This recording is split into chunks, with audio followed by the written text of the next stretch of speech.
குரு விஷ்ணு குருதேவோ மகேஸ்வராக குரு சாட்சா பரபிரம்ம தஸ்மை ஸ்ரீ குருவே நமோ நமஹ. குரு சுக்ரன் ஜோதிட டிவி நேயர்களுக்கு வணக்கம். நான் உங்கள் வாழ்க வளமுடன் ஜோதிடர் ஸ்ரீ ஸ்ரீ குருமுரளி என்றும் காஞ்சி மகாபெரியவா குரு வழியில் குருவை நேசிப்போம், குருவை போற்றுவோம். அன்பார்ந்த குருவாரிசு அன்பர்களே, இன்றைக்கு பார்க்கக்கூடிய பலன் முக்கியமான பலன். அதாவது எல்லாருமே குரு சுக்ரன் ஜோதிட டிவில நீங்க கேட்கக்கூடிய பலன், நட்சத்திர பலன் ஒவ்வொரு வீடியோவா கொடுங்க சொல்லி எல்லாரும் கேட்டிருந்தீங்க. அத பத்தின பலன் தான் இப்ப நட்சத்திர பலன். 27 நட்சத்திரத்துக்கும் எப்படிப்பட்ட ஒரு பலனை பத்தி நம்ம பார்க்க போறோம்.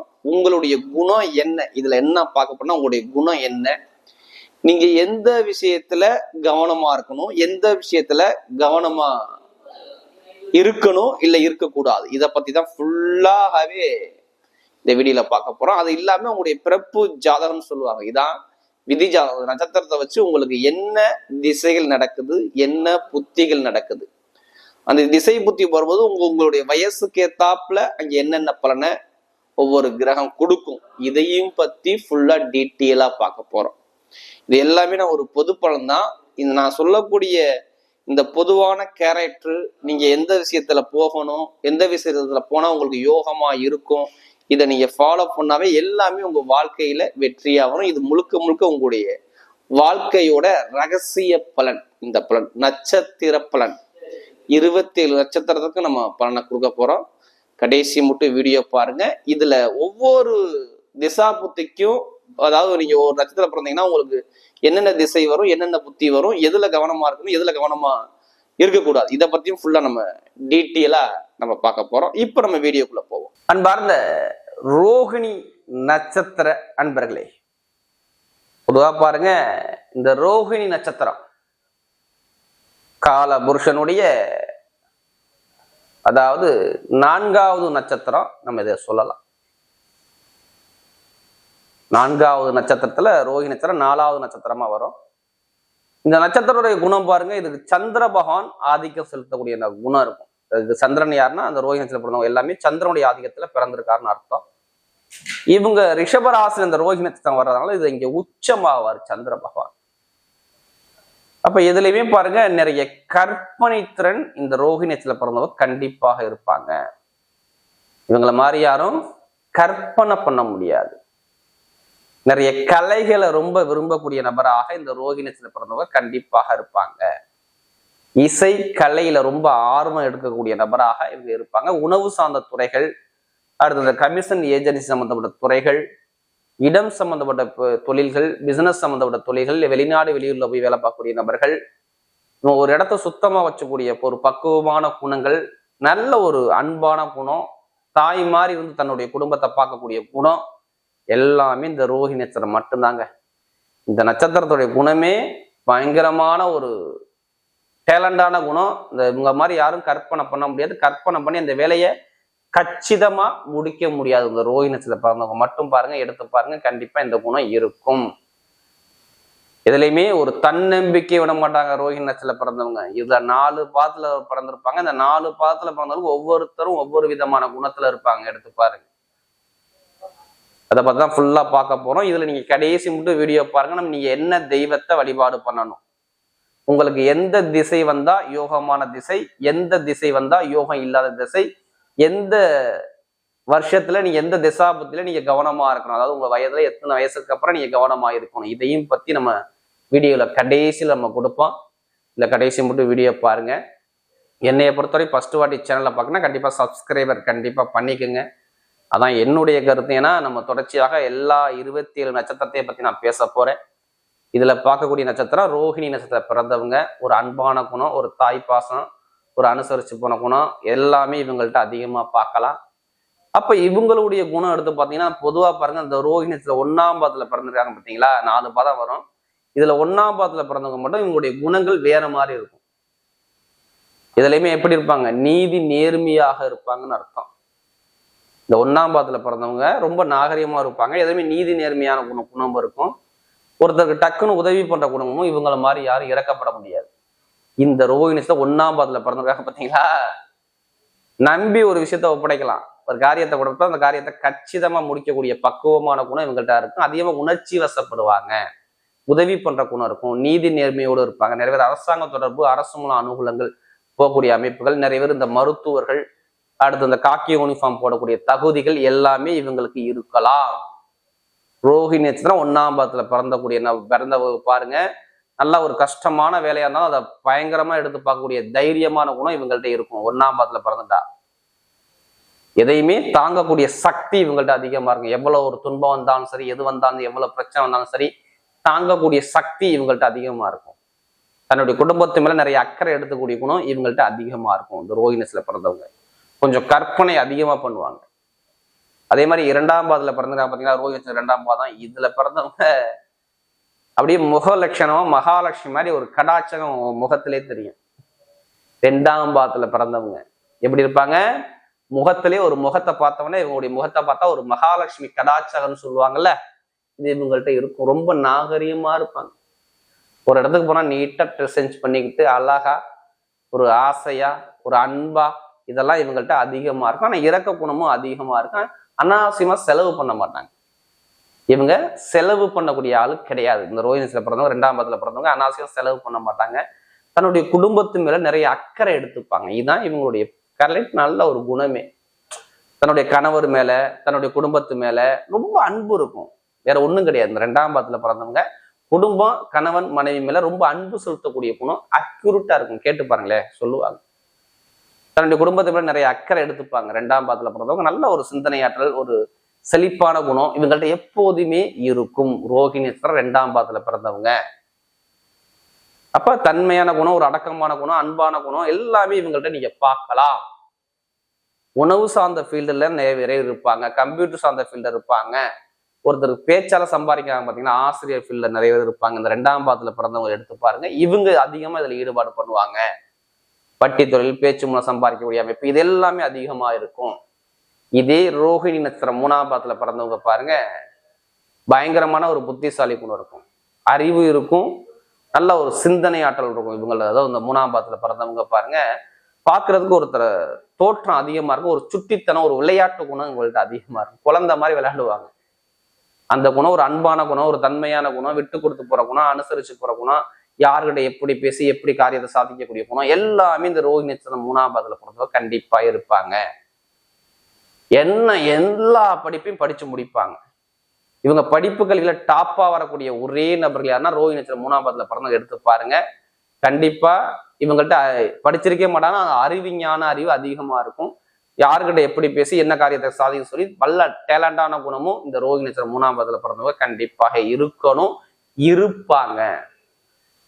கமிஷன் ஃபீல்டு, பேங்க்ல வேலை பார்க்கறது, ஆசிரியர் வேலை பார்க்கக்கூடிய நபர்கள், அது சார்ந்த படிப்பு துறையில போகக்கூடிய நபர்கள், கம்ப்யூட்டர் சார்ந்த செல்போன் சம்பந்தமா படிக்கக்கூடிய நபர்கள், இவங்க எல்லாமே பாருங்க, இந்த கற்பனை மூலம் சம்பாதிக்கக்கூடிய நபர்கள் எல்லாமே பாருங்க இந்த ரோஹிணி நட்சத்திரத்துல பிறந்தவங்க கண்டிப்பாக இருக்கணும். 3ஆம் பாதத்துல பிறந்தவங்க. இதே 4ஆம் பாதத்துல பிறந்துக்கான்னு சொல்ல ரோஹிணி நட்சத்திரம் 4ஆம் பாதம் கரெக்டா இந்த பாதத்தை நீங்க மைண்ட்ல வச்சுக்கணும். அப்பதான் நான் சொல்லக்கூடிய பலன் உங்களுக்கு கரெக்டா பொருந்தி வரும். அதாவது இந்த 4ஆம் பாதத்துல பிறந்தவங்க பாருங்க, ரொம்ப ஒரு இரக்கமான குணம், இவங்க மாதிரி யாரும் அன்பை காட்ட முடியாதுங்க. சூப்பரான ஒரு கேரக்டரா இருப்பாங்க. நிறைய கற்பனை திறன், நிறைய ஆசைகள், ஒரு லட்சியத்தை நோக்கி ஓடி அந்த லட்சியத்தை அடையக்கூடிய குணம், ஒரு தன்மையான குணம், ஒரு விட்டு கொடுத்து போற குணம், ஒரு அனுசரிச்சு போற குணம், குடும்பத்தை பார்க்கக்கூடிய குணம். இவங்க எதுவுமே இவங்களுக்கு சேமிக்க மாட்டாங்க. தன்னுடைய குடும்பத்து மேல எல்லாமே இழந்துருவாங்க. தன்னுடைய குடும்பத்துக்காக எல்லாமே இழக்கக்கூடிய நபராக இவங்க இருப்பாங்க. இவங்களுக்குன்னு எதுவுமே தேட மாட்டாங்க. இவங்க சொன்னான்னு கேட்பாங்க, அவங்க சொன்னான்னு கேட்பாங்க. ஆனா இது முடிவு எடுக்கிற யாரா இருக்கும், இந்த நட்சத்திரத்துல பிறந்தவங்க கண்டிப்பாக இருப்பாங்க. ஒரு அன்பான குணம், நிறைய பேர் இந்த அரிசி கடை வச்சிருக்கிறது, இது மாதிரி இதெல்லாம் பாருங்க நிறைய பேர் வச்சிருப்பாங்க. உணவு சார்ந்த துறையில பாக்குறது, நீர் சம்பந்தப்பட்ட வேலையில நிறைய பேர் ஈடுபாடு பண்றது, நிறைய பேர் சிந்தனை அறிவு மூலம் சம்பாதிக்கக்கூடிய நபர்கள், மருத்துவர்கள், இதெல்லாம் பாருங்க இந்த இதுல வரக்கூடிய நபர்கள்லாம் கண்டிப்பாக இருப்பாங்க. என்ன இவங்களுக்கு இந்த ரத்த சம்பந்தப்பட்ட பிரச்சனை இருக்கும், அந்த பெண்ணா அந்த மாதவிடாய் பிரச்சனைகள், ரத்த சம்பந்தப்பட்ட பிரச்சனைகள், அடுத்து பார்த்தீங்கன்னா இந்த இடது கண்ணு சார்ந்த விஷயம் பிரச்சனைகள் ஒரு சில பேருக்கு கண்டிப்பா இருக்கலாம். நீர் சம்பந்தப்பட்ட தொந்தரவுகள் ஒரு சில பேருக்கு இருக்கலாம். அந்த சிறுநீரக குடல்கள் இதுல ஒரு சில தொந்தரவுகள் ஒரு சில பேருக்கு இருக்கலாம். இது மாதிரினா ஒரு அமைப்பு இருந்தால் ஒரு சில பேருக்கு இந்த மாதிரி ஒரு பாதிப்பை கொண்டாந்து காட்டும். ஆனா பணம் சம்பந்தப்பட்ட தொடர்புலாம் பாருங்க அதிகமா ஈடுபாடு பண்ணுவாங்க. எப்போதும் வருமானம், குடும்பம், ஃபேமிலி இதை பத்தியே ரொம்ப சிந்திக்கக்கூடிய குணம் இவங்கள்ட்ட அதிகமாக கண்டிப்பா இருக்கும். இந்த வாசனை திரவியம் விற்கிறது, இந்த உணவு சார்ந்த பிரச்சனைல இருப்பது, அந்த ரொம்ப வாசனை மிகுந்த விஷயம்.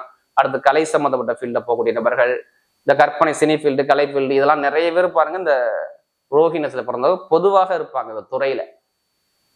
இந்த போட்டோ லைன், ஸ்டுடியோ லைன், இது எல்லாமே ரொம்ப விரும்பக்கூடிய குணம் இவங்ககிட்ட ஒரு பக்குவமான குணம் இவங்கள்ட்ட இருக்கும். இவங்களுக்கு இந்த திசைகளை பத்தி பார்க்கும்போது பாத்தீங்கன்னா வரக்கூடிய முதல் திசை என்ன வரும்னா பொதுவா சந்திர தசை வரும். அப்ப சந்திர தசை வரும்போது பாருங்க ரோஹிணி நட்சத்திரக்காரங்களுக்கு கொஞ்சம் ஆரம்பத்துல ஒரு சில தடைகளை கொடுக்கும். குழந்தையா இருக்கும்போது ஒரு சில தடைகளை கொடுக்கும். எதுல? அதாவது படிப்பு கல்வியில ஒரு மந்தமான தன்மை ஒரு சில பேருக்கு கொடுக்கக்கூடிய அமைப்புலாம் கொடுக்கும். ஆனாலும் இது சில பேருக்கு இந்த சந்திரபான் நல்லா யோகமா இருந்துட்டாருன்னா இங்க பிரச்சனை இருக்காது. ரோஹிணி நட்சத்திரத்துல பிறந்தவங்க கொஞ்சம் ஆரம்பத்தில் தடை கொடுங்க. ஆனா தைரியமான ஒரு சந்திரத்துல ஒரு யோகமான அமைப்பும் ஒரு சில பேர் பார்க்கக்கூடிய அமைப்புலாம் வரும். வீடு வாங்குவாங்க, இடம் வாங்குவாங்க, வண்டி வாங்குவாங்க, வாகனம் வாங்குவாங்க. இவங்க பிறந்த பிறகு பாருங்க வீட்டுல வெளிநாடு போறது, வெளியூர் போறது, அம்மா சார்ந்த விஷயம் நல்லா அனுகூலமா இருக்கு. நிறைய பேருக்கு அம்மா சார்ந்த விஷயம், சில பேருக்கு சந்திரபான் சரியில்லைன்னா அம்மாவுக்கு உடல் உபாதைகள், மருத்துவ செலவு, இது மாதிரி ஒரு சில பேர் நிறைய செலவுலாம் வரக்கூடிய அமைப்பு இந்த சந்திர தசையில கண்டிப்பா வரும். அதாவது இந்த ரோஹிணி நட்சத்திரத்துல பிறந்தவங்களுக்கு இந்த மாதிரி அமைப்பு ஒரு சில பேர் கொடுத்துருவாரு. சகோதர சகோதரிகள் நிறைய அன்பு செலுத்தக்கூடிய குணம் வரும். டாக்குமெண்ட் பிரச்சனை, ஒரு வழக்கு பிரச்சனை, இது மாதிரி பார்க்கக்கூடிய அமைப்பு ஆரம்பத்துல காட்டணும். அதாவது இந்த ரோஹிணி நட்சத்திரத்துல பிறந்தவங்களுக்கு சொல்றேன். அதாவது இந்த சந்திர திசையானது இந்த அமைப்பு உணர்ந்து காட்டுறது. 10 வருஷம் வரும். 1ஆம் பாதத்துல இருந்தா 10 வருஷம் வரும். 2ஆம் பாதம் இருந்தா 7 வருஷம் வரும். அப்படியே பிரிச்சுக்க வேண்டியதான், 4ஆ பிரிச்சுக்க வேண்டியதான். 4 பாதத்துல ஒவ்வொரு வருஷமும் வரும். இந்த 10 வருஷம் பாருங்க, நான் சொன்ன மாதிரி இந்த மாதிரி ஒரு ஆரம்பத்துல ஒரு சில தடைகளை தாண்டி தான் ஜெயிக்கக்கூடிய அமைப்பே வரும். அதாவது ரோஹிணி நட்சத்திரத்துல பிறந்தவங்களுக்கு மட்டும். அடுத்த சூரிய தசை வருது பார்த்தீங்களா? சூரிய தசை நல்ல ஒரு யோகமா இருக்கும் நிறைய பேருக்கு. என்னை பொறுத்தவரை ஜாதத்துல சூரியன் நிறைய பேர் நல்லா இருந்துட்டாருன்னா கண்டிப்பா அரசாங்க வேலை, அரசு மூலம் அலுவலம், அரசாங்க தொடர்பு, இல்லை குடும்பத்துல அம்மா அரசாங்க வேலை பாக்குறது, இவங்க அப்பா அரசாங்க வேலைக்கு போறது, இல்ல அரசாங்க சம்பந்தமா ஏதாச்சும் நல்ல உதவிகள் கிடைக்கும். இது எல்லாமே இந்த சூரிய தசையில வந்துடும். 6 வருஷம் அந்த சூரிய தசை வரும். இவங்களுக்கு 10 வருஷம் முடிஞ்சு 10 வயசு 12 வயசுக்கு அப்புறம் பாருங்க நிறைய பேருக்கு இந்த சூரிய தசையை அட்டன் பண்ணுவாங்க. அப்ப அரசாங்க தொடர்பு, அரசாங்க அதிகாரி, ஒரு மேல் பொறுப்பு, தலைமை பொறுப்பு போறது, படிப்புகள்ல சிறந்து வரக்கூடிய அமைப்புகள் நிறைய பேருக்கு இந்த சூரிய தசை கண்டிப்பா நல்ல ஒரு யோகத்தை கண்டிப்பா கொடுத்துரும். அப்பா மேல அன்பு செலுத்துவாங்க, நிறைய ஒரு நல்ல ஒரு குணம் இருக்கும். வெளிநாடு யோகம் வரும், வெளியூர் யோகம் வரும், இடம் வாங்குவாங்க, வண்டி வாங்குவோம், வாகனம் வாங்குவாங்க, சொந்தமா தொழில் பண்ணக்கூடிய அமைப்புலாம் இந்த சூரிய தசை ஒரு சில பேருக்கு நல்ல யோகமா கொடுத்துரும். அதாவது இந்த சூரிய தசை அவங்களுக்கு சந்திர தசை முடிஞ்சு சூரிய தசை வரும்போது இந்த மாதிரி அமைப்பை கொடுப்பாரு. அதே மாதிரி பாருங்க, சந்திர தசைக்கு அப்புறம் செவ்வாய் தசை வரும். நான் சூரிய தசை சொல்றேன். இந்த செவ்வாய் தசை கொஞ்சம் ஒரு சில பலவீனத்தை கொடுத்துரும். செவ்வாய் தசை பார்த்தீங்களா? செவ்வாய் தசை வரும்போதுதான் கொஞ்சம் கவனமா இருக்கணும். யாரு? அதாவது இந்த ரோஹிணி நட்சத்திரக்காரங்க. செவ்வாய் தசை வந்துட்டாவே இங்க திருமண யோகம் வந்துடும். படிப்பு கல்வியை பத்தி சிந்திப்பாங்க. என்ன சொல்றாங்க? படிப்பு கல்வி, மக்களுடைய தொடர்புல போறது, குடும்பத்தை பத்தி, ஃபேமிலியை பத்தி ரொம்ப சிந்திக்கக்கூடிய குணம் இவங்க எல்லாமே இவங்களுக்கு அதிகமா இருக்கும். வீடு வாங்குறது, வண்டி வாங்குறது, வாகனம் வாங்குறது, வெளிநாடு போறது, வெளியூர் போறது, தகவல் தொடர்புல அதிகமா ஈடுபாடு பண்றது, எல்லாமே இந்த செவ்வாய் தசை படிப்பு கல்வி அதிகமா ஆக்டிவேஷன் பண்ணி விட்டுரும். பாத்துக்கோங்க. அதாவது இந்த செவ்வாய் தசை வரும்போது குடும்பத்து மேல, ஃபேமிலி மேல நிறைய அன்பு செலுத்தக்கூடிய குணம் இவங்கள்ட்ட அதிகமா இருக்கும். அதே மாதிரி பாருங்க, இந்த ராகு தசை, அதாவது இந்த ராகு தசை வரும்போது கொஞ்சம் கவனமா இருக்கணும். யாரு?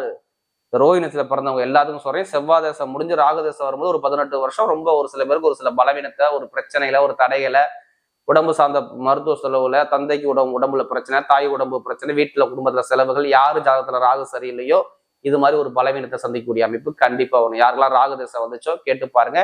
இந்த ரோஹிணி நட்சத்திரத்துல பிறந்தவங்க அப்போக்கி ஒரு சில தடைகளை சந்திச்சிருப்பாங்க. யாரு ராகு யோகமா இருக்கோ அவங்க நல்ல யோகத்தை கொடுத்திருப்பாரு. யோகம் இல்லாத அனைவருக்குமே ஒரு பலவீனத்தை சந்திச்சிருப்பாங்க. அதுக்கப்புறம் பாருங்க, இந்த குருவுடைய திசை. குருவோட திசை என்னை பொறுத்தவரையும் பாருங்க, லாபம், திடீர் யோகம், வெளிநாடு யோகம், வெளியூர் யோகம், இதெல்லாம் வரக்கூடிய அமைப்பு இருக்கும். மேக்சிமம் இந்த குரு தசைக்குள்ளதான் இவங்க இருப்பாங்க. ஏன்னா இது வரக்கூடிய எப்படி பார்த்தாலும் உங்களுக்கு 40, 50 வயசு ஆயிரும். இப்போ இந்த குருதசை ஒரு சில பேர் யோகத்தையும் கொடுக்கும், ஒரு சில பேர் பலவீனத்தை கொடுக்கும், திடீர் அதிர்ஷ்டமும் கண்டிப்பா பணத்தை கொடுக்கும், வெளிநாடு வெளியூர் யோகத்தையும் கொடுக்கக்கூடிய அமைப்பு நிறைய பேருக்கு வரலாம். குடும்பத்துல சுபகாரியம், சுப செலவு பண்ணக்கூடிய அமைப்பு வரலாம். இந்த மாதிரி அமைப்புலாம் நிறைய பேருக்கு இருக்கு. இந்த குரு புத்தி வந்தா கொஞ்சம் கவனமா இருக்கணும். யாரு? இந்த ரோஹிணி நட்சத்திரத்துல பிறந்தவங்க. குரு புத்தி வந்தா ஒரு சில பேருக்கு ஜாதகத்துல சரியில்லை, ஒரு சில தடையை கொடுக்கணும். அதே மாதிரி ராகு புத்தி வந்தாலும் கொஞ்சம் கவனத்தோட பயணிக்கணும். அதாவது இந்த ரோஹிணி நட்சத்திரத்துல பிறந்தவங்களுக்கு. அடுத்து செவ்வாய் புத்தி வரும்போது கொஞ்சம் ஒரு சில பேருக்கு கொஞ்சம் கவனமா பயணிப்பது நல்லது. இதுதான் உங்களுடைய அமைப்புல கவனமா பயணிக்கக்கூடிய நேர காலங்கள். அதாவது தசாபுத்தில இந்த கிரகத்துடைய புத்தி வருதா, அந்த தசாவை தான் பாருங்க. இதுல கவனமா இருப்பது நல்லது. உங்களுக்கு இஷ்டமான தெய்வம் பாத்தீங்கன்னா பொதுவாக இந்த ரோஹிணி நட்சத்திரத்துல பிறந்தது அதிகமா பாருங்க, பெருமாளைய ரொம்ப கும்பிடணும், கிருஷ்ணரை அதிகமாக வழிபாடு பண்ணணும், அது மாதிரி மகாலட்சுமி அதிகமா வழிபாடு பண்ணணும். இதுதான் உங்களுடைய இஷ்டமான தெய்வம். கண்டிப்பா இதை வழிபாடு பண்ணி எல்லா ஐஸ்வர்யமும் கண்டிப்பா உங்களுக்கு கிடைக்கும்.